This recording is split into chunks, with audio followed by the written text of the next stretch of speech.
At para sa akin, itong sapatos na ito ay isang max cushioning killer ng mga mamahaling brand na sapatos na merong max cushioning. Ito guys, ang 361 degrees Paplay 6 at hindi biro ang stock height ng midsole nito na possible na magbigay ng max cushioning. At hindi rin biro ang presyo nito sa ngayon dahil sa nasa 2,000 to 3,000 plus lang ito. So tara, pag-usapan natin ito. Disclosure, itong sapatos ay nag-request ako ng pre-sample sa official authorized sellers ng 361 degrees na nakabase sa TikTok shop para gawa ng review. Pero hindi ako binabayaran para gamitin o gawa nito ng review. At lahat ng sasabihin ko dito o maging opinion ko ay based sa honest at real world experience ko. Pag-usapan natin guys ang specs itong sapatos. Unahin natin dito sa midsole niya. Ang midsole nito guys ay katulad pa rin ng previous version na CQT Quick Aliphatic Carbon Critical. Sa mga hindi nakakaalam, ang aliphatic foam ay ginagamit din ng ASICS sa kanilang mga racing shoes. At ginagamit din ng iba pang western brand. Ang ibig sabihin ko lang dyan, ang material ng midsole ng sapatos na ito ay hindi basta-basta. Kapag tinitinan ko naman guys yung design ng midsole nito ay iba na siya kumpara dun sa previous version. Yung fifth version guys, kung mapapansin nyo, kung meron kayo nun, ay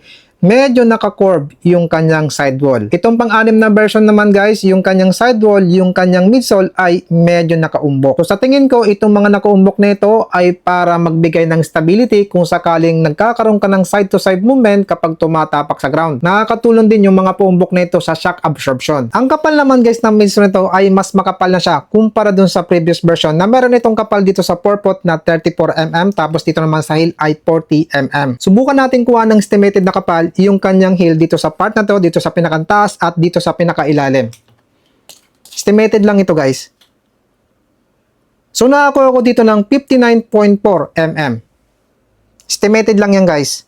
Ibig sabihin, halos pares lang sila ng kapal ng previous version dito sa labas. At ibig sabihin lang din yan guys, nagdagdag sila ng kapal ng footbed dito sa loob ng sapatos, hindi dito sa labas. So kung nakakuha ko ng estimated na kapal dito sa heel ng 59.4 mm, so ibig sabihin, nakalubog pa yung paa natin dito sa loob ng sapatos dahil meron itong 40 mm. Pero kapag kinakapa ko to guys, hindi ganun kalalim yung nararamdaman ko dito. So possible kung bakit hindi malalim yung nararamdaman ko dito ay makapal yung kanyang insole. Try natin kuha ng estimated na sukat.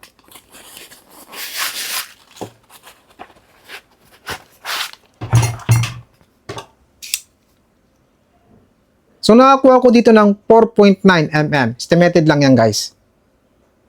At dito naman guys sa heel ay naka-emboss. Ibig sabihin lang, mas makapal yung kanyang heel kumpara dito sa forefoot. Yung insole din nito guys ay merong support sa arch. So kapag pinagsama natin ang kapal ng insole at ang kapal ng midsole, madadagdagan pa ang stock height ito na dito sa forefoot ay magiging estimated na 38 mm. At dito naman sa heel magiging estimated na 44 mm. Nga pala guys, ang drop ng sapatos na ito ay 6 mm. Sa rubber outsole naman ito guys, wala silang dineclare kung anong klaseng material yung ginamit nila dito. Pero dito sa may bandang heel guys, meron akong dito nababasa na diamond grip. Pansin na pansin din dito guys na mas makapal yung rubber outsole niya kumpara dun sa previous version. Dahil yung rubber outsole nito guys ay merong mga lugs guys, hindi siya matulis, kundi flat siya. At full coverage din ito dahil sa lahat ng primary contact, merong rubber. Pero tingnan natin ang durability ng rubber outsole pagkatapos kong itakbo. Nga pala guys, malapad pa rin yung kanyang outsole. So kapag malapad yung outsole, mas malawak yung contact natin sa ground. Mas stable yung ating foot strike. Yung nakikita nyong hiwa dito sa outsole, dito sa may bandang forefoot, itong part na to ay flex grooves para makatulong sa flexibility. Sa upper layer naman ito guys ay jacquard material yung ginamit nila dito at breathable yung pagkagawa sa kanya dahil sa dito sa part na to, meron siyang malilit na butas.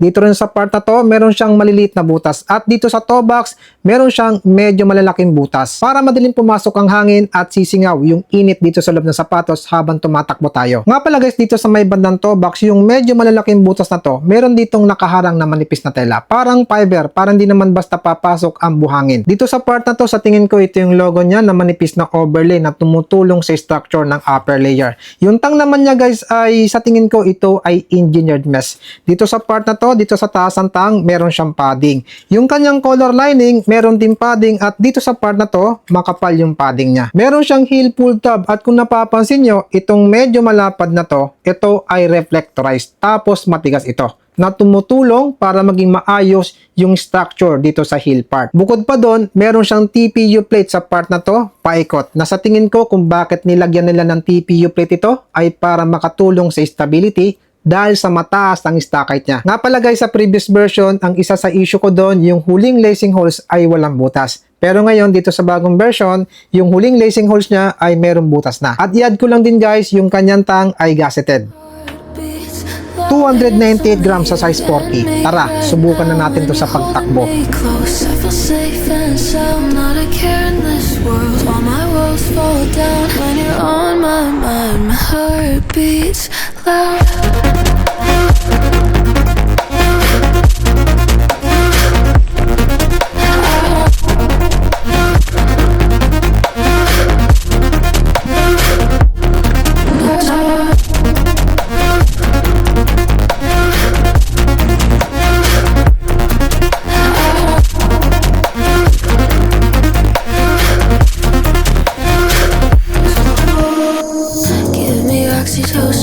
Every time we kiss, I can't wait to see you this weekend. I think it's the real thing. Can you tell me if it is? And if it's not, I refuse to believe it. I refuse to believe it. Don't leave me here. So bago natin pag-usapan kung ano naging experience ko sa sapatos na ito, friendly reminder lang guys, kung ano man na naging experience ko sa sapatos na ito, ay hindi 100% na yun din na may experience nyo dito. Napaka-subjective niyan dahil sa magkakaiba tayo ng height, timbang, foot strike, cadence, at running form. So itong 361 degrees Paplay 6 ay isang max cushion running shoes dahil sa ang lambot guys ng cushion nito. Yung pagiging malambot ng midsole nito guys ay pwede ko magamit sa easy run, sa LSD, at sa recovery run. May mga midsole na dahil sa pagiging malambot ay nag-i-spread yung kanyang midsole kapag natatapakan ng paa. Pero yung midsole nito guys ay hindi nag-i-spread, steady. Consistent yung pagiging malambot niya. Ang balance din guys ng pagiging malambot ng midsole nito dahil sa itinakbo ko ito ng forefoot, midfoot at heel strike, parehas lang silang malambot. At kahit na 6mm drop lang ito, pwede rin ito magamit ng mga nag-i-strike. Bakit ko nasabi yon? Dahil sa yung midsole niya dito sa heel guys, dito sa pinakang hulihan ay naka-extend. Kita niya naman guys, masyadong naka-extend. So kung halimbawang nag-i-strike ka, ito kaagad yung tatama. May sapat na support para sa inyo. Sa mga nagtatanong kung alin ang malambot na midsole, kung yung previous version ba o itong bagong version. Yung previous version guys, yung 5th version. Guys, mas malambot at mas comfortable ang midsole nito kumpara sa previous version. Dahil sa hindi mo na kailangan i-press pa ng gusto yung midsole niya para lang lumambot ito. Pwede siyang may takbo ng 6 minutes per kilometer, 7 minutes per kilometer, 8 minutes per kilometer. At mas mabagal pang takbo. Kung ikaw naman ay nagpaplano na mag-alay lakad ngayong Holy Week or meron kang mahabang lakaran, pwede mo itong magamit. Dahil sa nung tumatakbo ko hanggang sa matapos yung takbo ko at naglalakad na ako, malambot pa rin yung nararamdaman ko sa cushion nito. Nga pala guys, yung midsole nito, nung unang hakbang ko ay nalalambutan na ako sa midsole nito. Parang satisfied na ako sa pagiging malambot niya. Hindi ko na kailangan i-breakin pa. Pero napansin ko nung nasa 10 km to 11 kilometers na ako, mas lumambot pa yung midsole nito. So ibig sabihin, kung nakukulangan ka pa sa pagiging malambot ng midsole nito sa unang hakbang mo, kailangan mo lang i-break in. Kung ako na magaan ng timbang ay nalalambutan na sa midsole nito, ikaw pa kaya na mabigat na sa tingin ko ay malalambutan sa midsole nito. Dahil sa pagiging mabigat mo, mape-press pa ng gusto yung midsole nito. So bago natin ipagpatuloy kung anong naging experience ko sa sapatos na ito, baka pwede naman yung i-like yung video ko. Pasubscribe naman po ako, malaking tulong ito sa pag-upload ko dito sa YouTube. Maraming salamat po. Hindi lang mabagal ang takbo yung ginawa ko sa sapatos na ito. Nagpe-pace ako ng 5 minutes per kilometer. Guys, meron ako nararamdaman na energy return sa midsole nito. Kaya itinakbo ko siya ng mas mabilis pang pace. But we could go all in. We could be in love by the end of the night. Sitting here talking, kissing your lips and I'm coming alive. Or we could start running, make a list of ways that the time just isn't right. Or we could go all in. Yeah, we could be in love by the end of the night.